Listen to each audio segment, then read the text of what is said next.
This week on the Computer Chronicles, the final part of our series on high-tech in Singapore. We'll take you to the Institute for Communications Research to see the latest in mobile computing devices and new smart toys. We'll visit a digital media design center where college students are developing new computer games. This is the Philips Innovation Campus in Singapore, where they're designing the new recordable DVD decks and a new generation internet radio. We'll show you how one Singapore startup scored big with a new media entertainment series for children. And we'll visit Creative Technology to show you their hottest new product, Prodikeys. The conclusion of our series on high-tech in Singapore, coming up next on the Computer Chronicles. Computer Chronicles is brought to you by the Oracle Small Business Suite, one completely integrated application that helps make it easier to run your business, including accounting, sales and service, your web presence, and more. Additional funding is provided by PC to PC, the online migration service from PC First, moving files, applications, and preferences from your old computer to your new one. For any country or region to become a world-class leader in technology, it needs world-class universities and research centers, an educational system that can produce the people talent, which is the key requirement for any successful technology company. And that is all part of the plan for the high-tech future here in Singapore. One of the many new educational research centers here in Singapore is the Institute for Communications Research, ICR. This institute specializes in cutting-edge research on optical technology, second-generation internet, and wireless devices. This is the Delphi Pad, designed as a portable computer, an electronic textbook, and a terminal for an internet telephony system using the new 3G technology. The Delphi Pad was developed in association with Ericsson. The Delphi Pad uses a new internet-based telephony standard called SIP, or Session Initiation Protocol, which lets you actually program the telephone, enabling it to do intelligent communications functions. This version of the Delphi Pad uses 802.11 network technology and Bluetooth, so it is totally wireless. The Institute is also working with RFID, radio frequency identification technology, that lets you embed electronic tags in objects without requiring a source of power. When we try to develop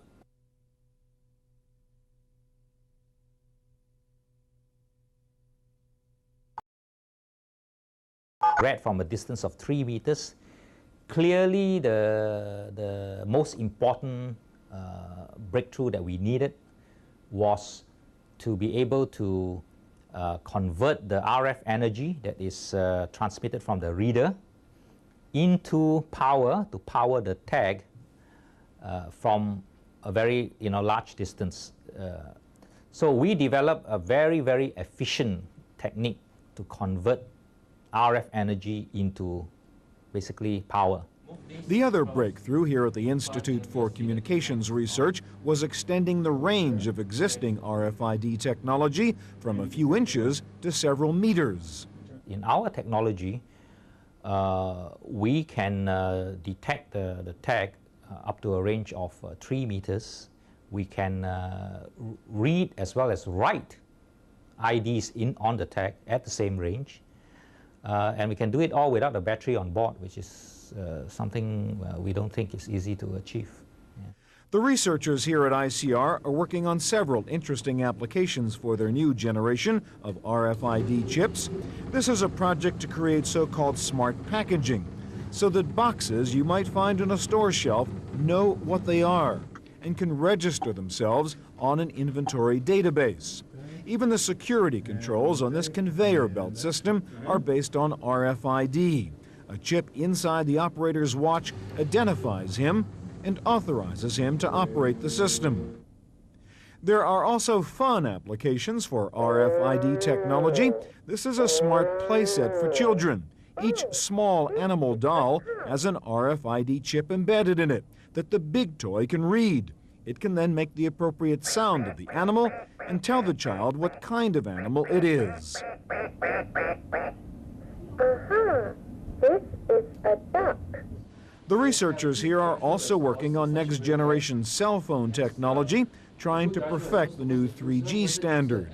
The 3G technology is, although there is a world standard, is far from completely developed for commercial deployment. I think you must have read that there are still many problems associated with handsets and so on. So we continue to try and develop new algorithms for the handsets. We try to develop new techniques, new ways to reduce the power consumption, to perhaps make the terminal smaller, cheaper, and so on.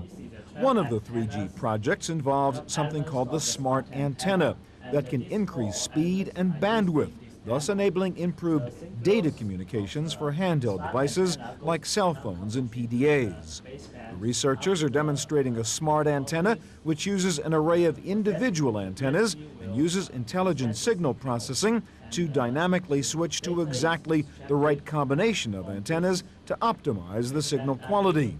You can see the greatly reduced bit error rate in the top graph that shows the signal quality after switching to the smart antenna. The bottom graph shows the high bit error rate using a standard antenna. ICR is also working on the next generation internet using technology called QoS, or quality of service. This is a smart packet switching system that can identify the kind of packet being sent over the network. It then prioritizes the packets based on the service package purchased by the user or the nature of the packets. For example, giving video packets a higher priority than data packets. In this demonstration, this web-based video conference using current internet technology has a slow frame rate and chunky-looking pictures. After the QoS technology is inserted, you see a 4x improvement in speed and picture quality. Part of Singapore's emphasis on high-tech training includes developing the skills to be creative with technology. This is Nanyang Polytechnic, a school known for its program in digital media design. Students here are working on a variety of projects, many of which end up as commercial products. This is an educational role-playing game created in Macromedia Director and Shockwave, designed to teach students about the culture of Malaysia. This robot character for another educational game is being developed using 3D Studio Max.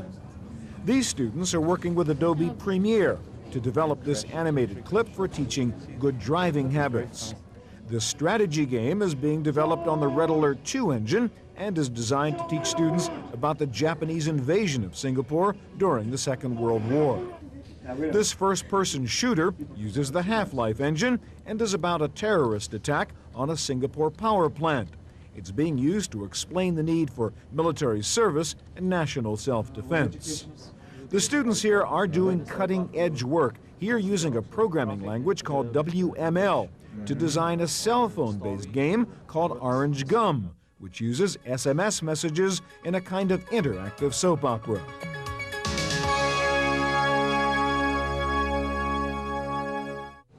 One of the biggest R&D centers here in Singapore is the Philips Innovation Campus, run by the Dutch electronics giant.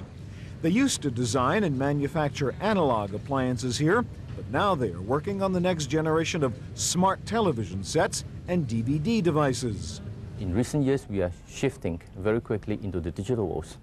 So we focus in the digital technologies on storage, which is holding data, content, music, in tape and disc, and more on disc because that is digital. We focus on display. Behind me in the background, you see a huge lab of 200 people working on display. Display in the digital world, as well as we focus on connectivities, which links the products together, wired and wireless way. Philips is developing its next generation of recordable DVD drives here, due out later this year, and scheduled to be priced at under $700. But one of the cutting-edge technology that we want to bring to the market and proliferate to the consumers in the near term is to bring digital recording on a disc. This will allow consumers to... After chilling, the carcass ensure uniform removal of skin and fat. Real picture today that it is not surprising in a DVD playback quality, and that will bring home entertainment to its next level. This new Philips DVD-TV combination uses an intelligent user interface. You don't have to figure out what input to select or how to set the thing up. If you put a DVD in the drawer, it automatically selects the right input and assumes you want to watch the DVD without further user interaction required.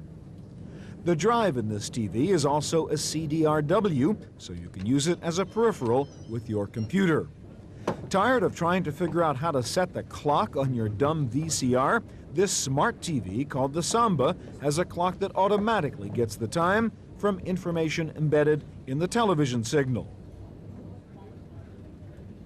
One of the hottest new products being developed here by Philips is this internet radio called Streamium. It looks like any old boombox, but this is a web radio which can access thousands of radio stations from around the world via the internet. If you would just one-to-one transpose the PC internet experience to a CE product, you obviously would not score very high. So the challenge we had is to really make an interface which was non-PC based, and in fact has nothing to do with the PC experience.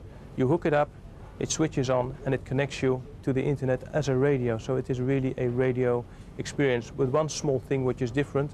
You have stations all over the world.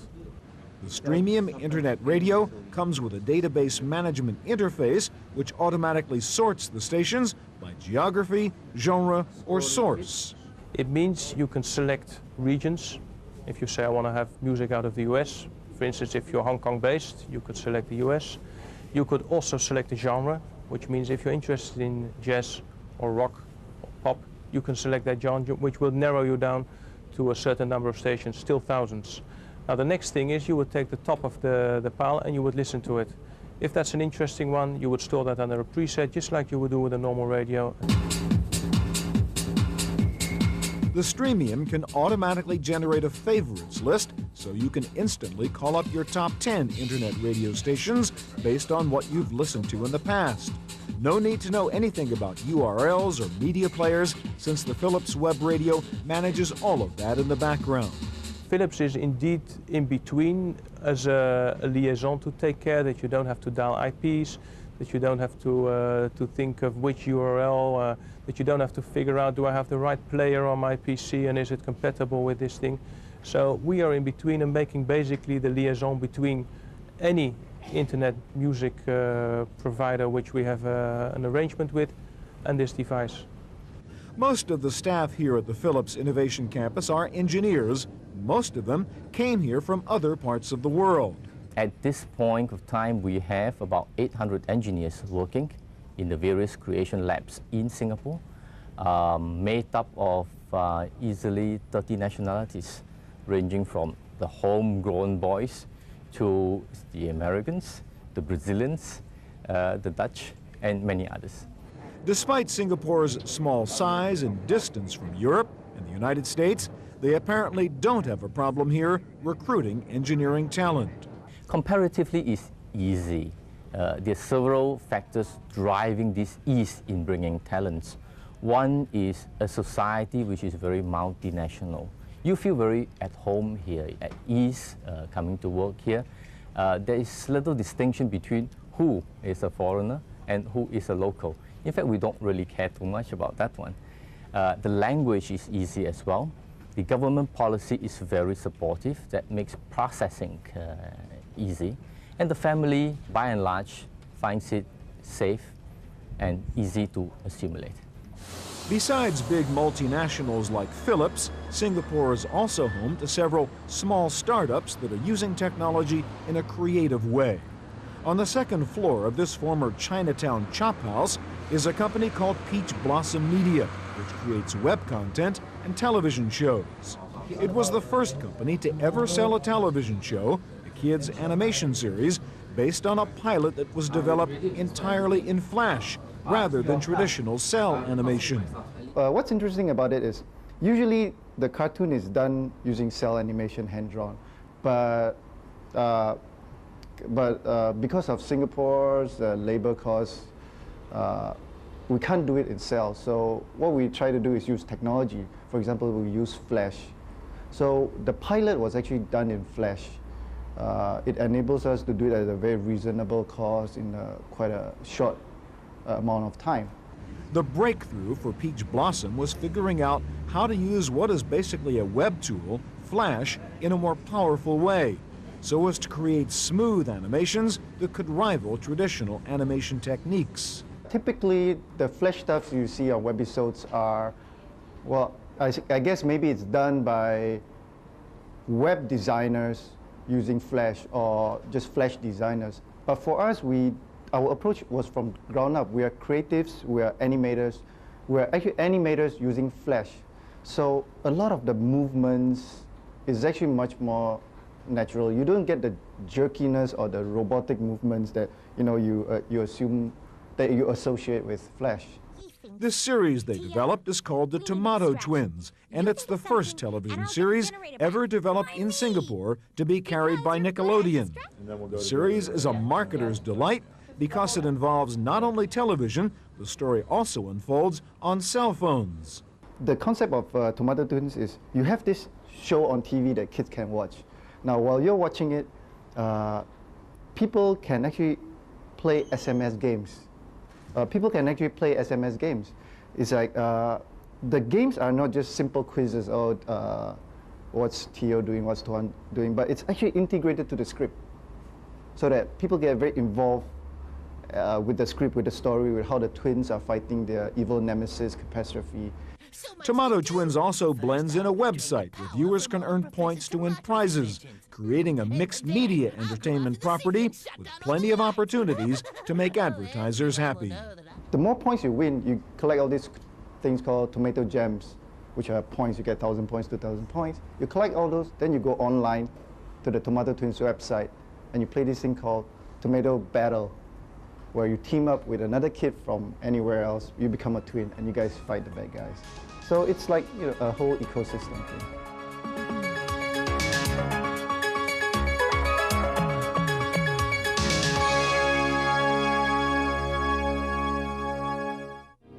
Singapore has very ambitious plans for growing the high-tech industry here.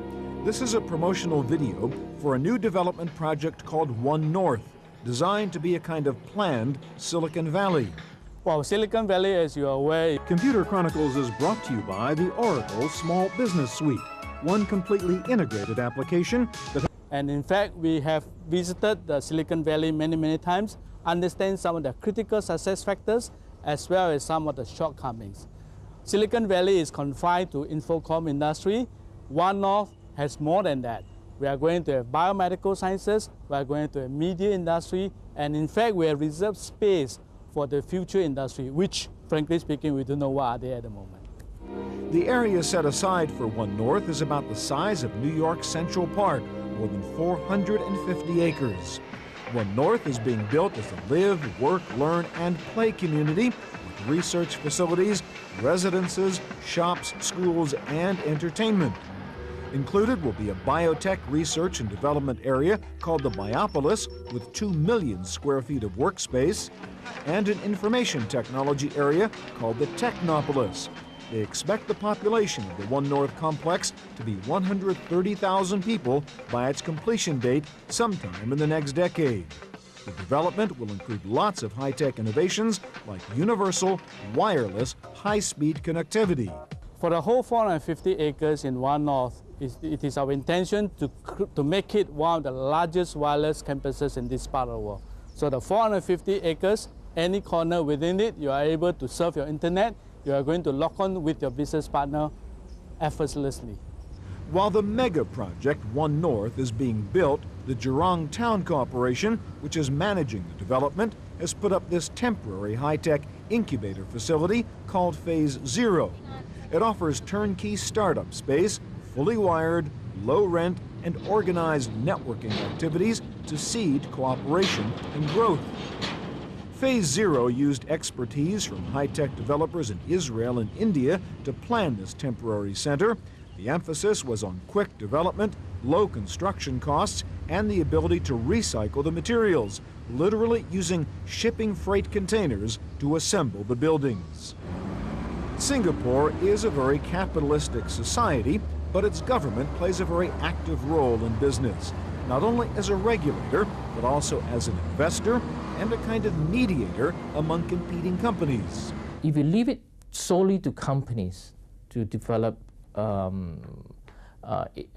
they would tend to fragment themselves because each company always look at the product that they are trying to develop, and they are all looking for maximum market share, and they will do it whatever ways and means. The concept of the end user, as in how do all these things fit together, are very often missing. Just look at any PowerPoint presentation. At the middle of any slide you see is the company's product. I mean, the end user seems to be at the peripherals. So I think the government's role is to see how we can put the person at the center and say that, you know, all these things, I know all of you need to make money, that is fine, but can you please protect the rights of the user? Part of what makes Singapore attractive for foreign high-tech investment is its ability to move quickly. It is a compact city-state, one-stop shopping for all government services and approvals. One of the things that Singapore offers is because of our densely populated population within this geographic area, and also the fact that we have one government. I mean, we don't have a state federal type of structure. It helps us to move quickly along, you know, any new direction that may be of interest to us. So the fact that we can move quickly in a certain direction helps companies who are developing products and services targeted at consumers and at enterprises to be able to test bait things, to find out what the value proposition is, to find out whether there's something that really works. So we then becomes the first area in which people will try things out, fine-tune the product, especially in terms of not just the technology, but the business and the linkages across different companies within the value chain. Singapore became an important economic player largely because of its role as a port city.